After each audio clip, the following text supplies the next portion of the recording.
MontanaSports.com. This is MTN Sports Extra. Hello everyone and welcome to your Friday night MTN Sports Extra. We have a ton of high school football highlights for you right here from all of Friday night's games, as well as a look at both of the big college games coming up on Saturday with Montana and Montana State. Let's get to the action. A couple of 3-1 teams are battling it out tonight as Glacier hosts Belgrade. Glacier is riding its passing game, averaging just under 200 yards per game. But the question is, can they keep throwing it versus a Capital defense that's been all over their opposing quarterbacks, averaging just under 7 sacks per game? The Wolfpack knew the key to tonight was to get the ball out against an aggressive defensive front, and they came out firing. Third down, first possession. Gage Slider goes to Connor Sullivan for the 59-yard touchdown. Tuff Adams will then put Capital on the board with a 1-yard touchdown in the first quarter, ties it up 7-7. Capital will try to score again, but Michelotti seems that he's unable to connect with his receiver and has an incomplete pass. But they are not done yet. Capital tries one more time with 20 seconds left in the half, and Michelotti goes to Hayden Opitz, who is picked off by Sullivan, 7-7 going into the half. Jake Grandina with an 11-yard touchdown. This was one of his 2 touchdowns tonight just in the second half. Here's a look at your final score. Next week, Capital is playing Butte, and Glacier will be at home taking on Helena. Reporting in Kalispell, Alexa Bell Castro, MTN Sports. Welcome, ladies and gentlemen, to one of the premier matches in the Class AA this evening. The Helena High Bengals welcoming in the Missoula Sentinel Spartans. Let's get to the highlights. Not much going right in this one for Sentinel early as the handoff from Cruz is bobbled in the air and it's picked up by Helena High's Forrest Suero. But the Sentinel defense able to hold the Helena High Bengals to just a field goal. Early on in this game, it's 3-0. Later on in the first half, the Spartans started to warm up as Cruz beats the Helena High offensive line for the sack to help kill the Bengals' momentum. And just a few plays later, Hewitt rolling to his left, and it's going to be picked off by Easton Ledbetter. It's Sentinel ball. 6-0 now after another Bengals field goal. Cruz hits Clump over the middle on a slant, and Drew Clump off to the races. He finds pay dirt. It's 6-6 after a missed PAT, and before the end of the first half, Cruz going to tack on one more. Able to miss a few, gets a great block right here, and finds pay dirt. 14-6 at the half, and here is your final score. Sam Hoyle, MTN Sports. Foreman here at Memorial Stadium for a battle of 2 3-1 teams. One in the visiting physical Billings Senior Broncs, and the other, the home team, up-and-coming CMR Wrestlers. Let's get to those highlights. First drive looking promising for the Wrestlers, but Rafe Newbro coughs it up and goes to the Broncs. Nothing would come of it, though. Long drive towards the end of the first quarter, and Newbro makes it up for the fumble and picks off Christian Emineth, but they can't turn it into points. First score at the start of the second quarter comes from a beautifully timed block by Carter Venable as he returns it for a touchdown. Wrestlers would block the PAT, so score would be 6-0 Broncs. Next drive, 4th and 1 on the 1. They give it to their all-around star, Newbro, who punches it in. PAT puts them on top 7-6 with 9:20 left in the half. Now with 3:20 left in the second quarter, 4th and 10, Taylor delivers a strike to AJ LaFerge for a big first down. Senior holds strong in the red zone, though, as the Wrestlers are forced to kick a 43-yard field goal. Trey Mann says no problem, 10-6 Wrestlers. However, another special teams nightmare for CMR is a blocked punt right before the end of the half by DeMarcus Johnson as he takes it in for a score of 12-10, Broncs on top. Here's a look at your final score. Here in Great Falls, I'm Dylan Foreman, MTN Sports. Hi everybody, Scott Breen at Dallas Stadium for a showdown tonight between Billings West and Belgrade.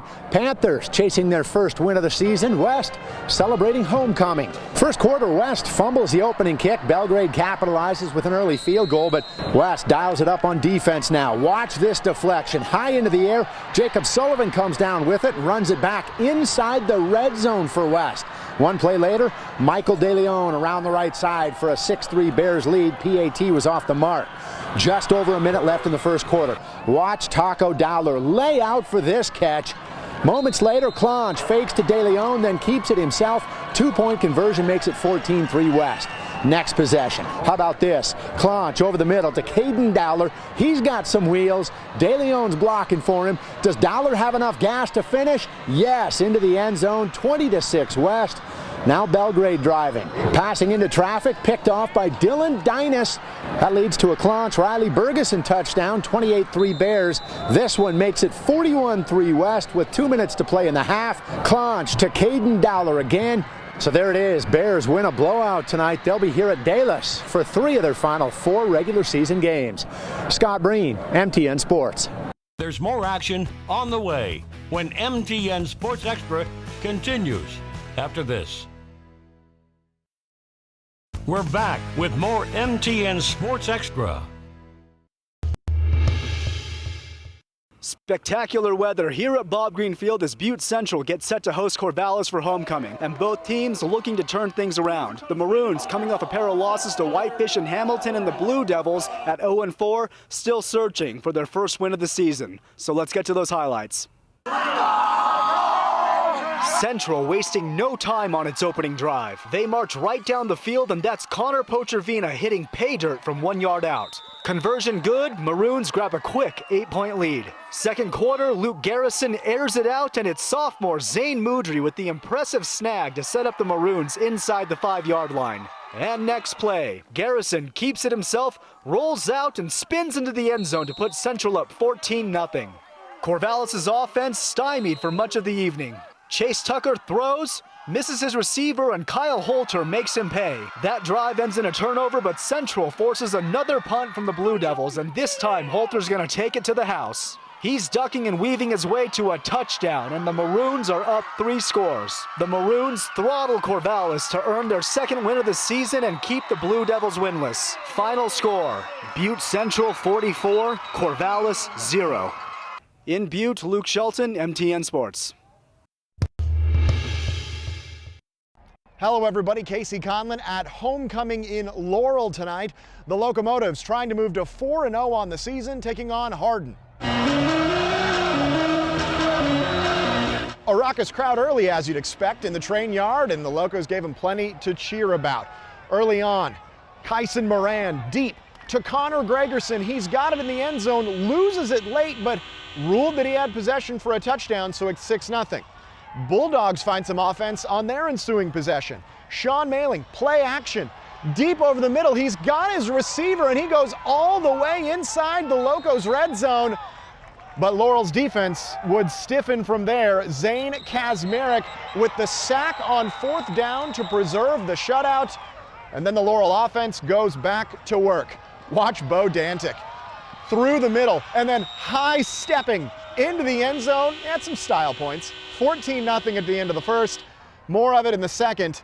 Moran, the fade route to Dalton Beeler in the corner of the end zone. Nice grab from the receiver. 21-zip Locos. Laurel goes on to roll tonight. Casey Conlon, MTN Sports. I'm out here in Seeley Lake where we are being treated to a beautiful night for some high school football. We have a huge 8-man West showdown coming up for you between the 4-0 Thompson Falls Blue Hawks, who are in town to take on 3-0 Seeley Swan. Trey Tomoni fields the opening kickoff, and he takes it almost all the way to the house to start things off for Thompson Falls. He gets taken down at the 2-yard line, and not long after that, it's Elijah Ratliff who caps it off with a 1-yard touchdown run, and Thompson Falls leads 7-0. But just like that, on the third play of scrimmage for Seeley Swan, Nathan Schrader gets the interception, walks into the end zone from 5 yards out, 14-0 Blue Hawks. Up 16-0 now, Thompson Falls continues to pour it on. 13-yard touchdown run here from Ryan Bucher as he breaks a number of tackles, 23-0 Blue Hawks. And it doesn't stop there as Schrader intercepts another pass here, and he makes it 2 for 2 on pick sixes. This one from 32 yards out, 30-0 Thompson Falls. But Seeley Swan finally finds an answer. State champion sprinter Owen Hoig sprints to his left. He evades the defense, and he is gone. 67 yards to the house, but this one was all Thompson Falls. Here's a look at your final score as the Blue Hawks remain undefeated in the 8-man West. Reporting in Seeley Lake, Kyle Hansen, MTN Sports. There's more action on the way when MTN Sports Extra continues after this. We're back with more MTN Sports Extra. Last year, the Whitefish girls soccer team lost in the championship round against Laurel. But what do you get from being one game shy from winning the state title? Motivation. The Bulldogs have scored 30 goals their last 5 games. Head coach Roland Benedict says a huge contributor to the season's success is the team's chemistry, both on and off the field. Play like the inclusive environment is important, but it's also if you don't play as a team on and off the field, you can't play the way that we want to play on the field. This past year, we've definitely built our chemistry up to be a lot better. We had a retreat over the summer, and I think our bonds grew a lot tighter. And I think everyone this year is more excited and motivated to get out on the field and look to win a state title. One way that helped the bond grow tighter, a universal language. When Coach Roland and assistant coach Victor Camara talked about what they want each and every player to leave the Bulldog program with, 3 words come up: respect, positivity, and confidence. Soccer is one of those games that is like a universal language. It brings confidence to them because it gives them the ability to solve problems. Even in a small setting like this, even in a fun setting like this, it helps them to try and figure things out. It's taught me how to be patient. It's taught me how to be a team player and get along with people and leadership skills. And this has been like one of the major positives of my high school career. This team has become exactly what Coach Roland has imagined it to be, but he also believes this is just the beginning. I think they've just scratched the surface of opening themselves up to a really high level of success, and it's just exciting for them to see. The Whitefish girls soccer team will be taking on Park High this Saturday in Livingston. Reporting in Whitefish, Alexa Belcastro, MTN Sports. MTN Grizz Central is sponsored by Bob Wards. Montana's defense got a huge boost from transfer cornerbacks Omar Hicks-Anu and Justin Ford. Both transferred to Montana from FBS schools and have been a big part of a Montana Grizzly defense that has played lights out through the first 2 games of the season. I never played for a team like this. You know, everybody is very team-oriented. Nobody tries to single themselves out. There's no individuals. You know, we play for the Grizz. You don't play for the name on the back of your jersey. You play for the name on the front of your jersey. So it's just real fun out there. For Hicks-Anu, his college journey began back in 2015 when he first arrived at Oregon State. It's been a long, winding road for the Texas native and a long wait with Montana, but he's battled through it to make an impact. To sum it up with one word, I just say adversity. But when adversity strikes, you gotta get through it. You know what I mean? You gotta get through it. So just wake up every day grateful that I can play the sport still, and thank God, and just keep attacking. Ford joined Montana from Louisville thanks to a previous relationship he made with the Grizz coaching staff. So coming up, before I transferred to Louisville, I had already talked to Montana previously, so I knew it's a blue-collar mentality here, and that's kind of what I present. It's a football town, so bringing me in was kind of easy. I'm like, the town is all about football, and so am I, so I think we're on the same page there. The North Carolina native became a fan favorite in the spring thanks to his big hits and infectious energy, which has been on full display every play. I play with passion for sure. My situation is kind of bigger for me. I play for me, my family, and now my teammates, so I guess you just see that on the field. I wear my heart on my sleeve, so no emotions has been hidden. That's just me.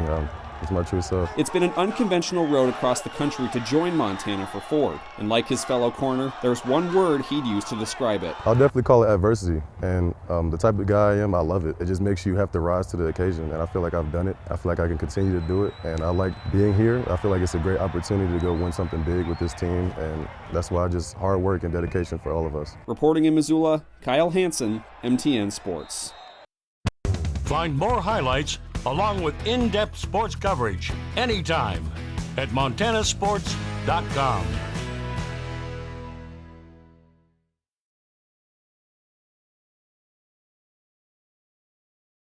We're back with more MTN Sports Extra.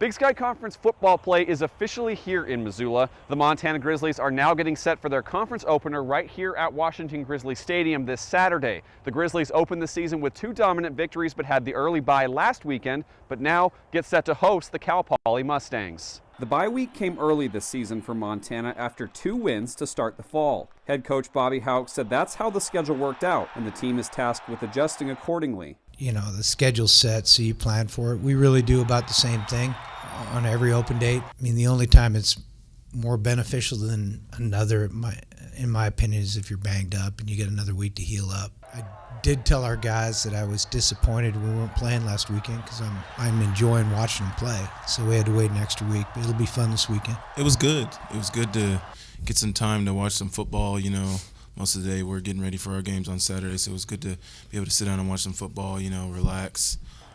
It was cool.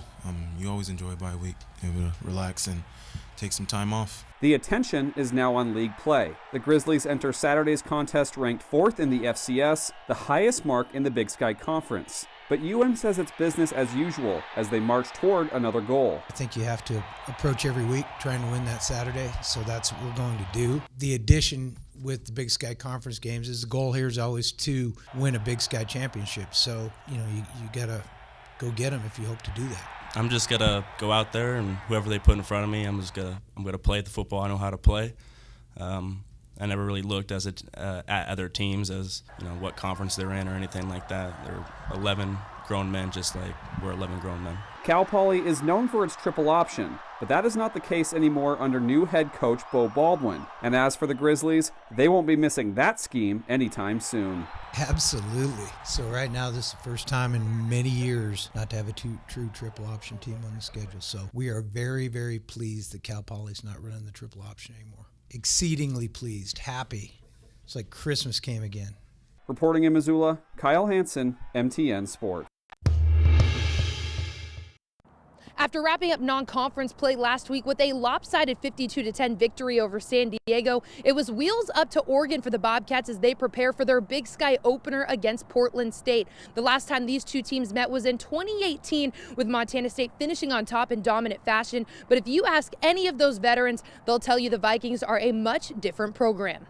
This is probably the best Portland State team for me personally that I've seen since I've been here. A lot of great experience, a lot of super good athletes. They're pretty sound, and they play a little bit different style of defense, so it can be tough on offenses for sure. Through the first 3 games, Montana State's opponents has primarily played a 4-down defense. It's an alignment the Bobcats also play in practice against daily, but this week will present a much different front. They play a flex defense. The flex aspect comes from playing a stand-up linebacker essentially over a guard or over both guards, and kind of playing at the heels of the defensive lineman and then setting the other linebackers deeper. It's a defense that not too many people run, that does give, I think, people problems. With the flex defense, it's allowed lineman VJ Malo to get loose, racking up a team-high 5.5 sacks through the first 3 games. Again, this scheme frees guys up. When he's been given opportunities to make plays, he has. Moves well, strong, all those things that you want in a D lineman. So he's definitely a guy that we have to account for. And it will be as much of a challenge on the defensive side of the ball for the Cats, with Davis Alexander at the reins for Portland State. Despite sporting a 1-2 record, the dual threat QB currently sits 4th in the FCS for passing yards with 998.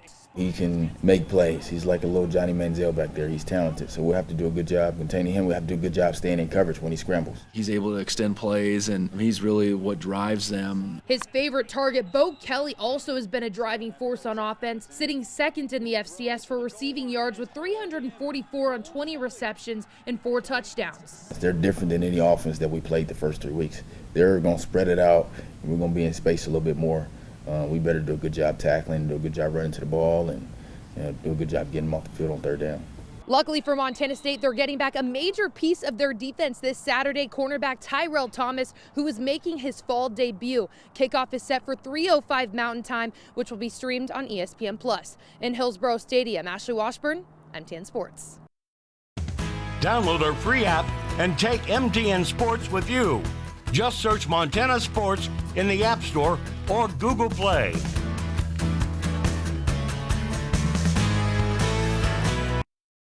We're back with more MTN Sports Extra.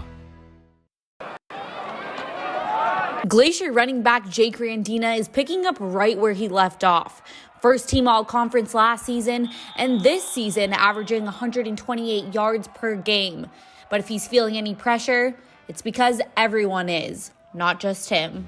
It's not necessarily all on me. As a team, there's a lot of pressure, I feel, as a younger squad going into this season. We felt, we didn't know where we were going to end up. Now we're headed into the gauntlet of our side, and the pressure is not necessarily on, but we just got to perform like we know we can. Randina's stats show his growth as a player, but his growth as a leader, that's what he's most proud of. I think I didn't really realize I was a leader until this year. I cracked a joke at a freshman and I saw like the terror in his eyes. After that, I realized that what I say matters. So I think the maturity came to me my senior year when I realized that freshmen do see you as a leader, whether you have stats or not. Jake Randina prepares how to be better on the field all year long, but not in the conventional way. He's one of the world's strongest powerlifters, as in the 4th all-time world's strongest, the U.S. strongest, and the national champion for 16 to 17-year-olds. And he says one absolutely helps the other. Strength, speed-wise, I think I'm better than I ever have been at 235 pounds. I think I'm more faster and, just a better athlete than I ever have been. Middle school, I started hitting the gym, just kind of escalated to I got stronger and stronger. As for when he discovered his love for powerlifting, it seems like it's always been a part of his DNA. So I did my first ever meet Battle of the Big Sky, I think 2 years ago. I ended up winning that, getting approved for nationals, and then we just said, why not? I have the opportunity while I'm still 17 and not in the adult bracket. So we went to nationals and ended up winning, and it was just a great time. Randina and the rest of the Glacier Wolfpack will be taking on Capital this Friday at home. In Kalispell, Alexa Belcastro, MTN Sports. There's more action on the way when MTN Sports Extra continues after this. We're back with more MTN Sports Extra. Thanks everyone for joining us for your MTN Sports Extra right here on the KPAX streaming app. For even more highlights and sports content from around the state, head over to montanasports.com. Have a great weekend, everyone.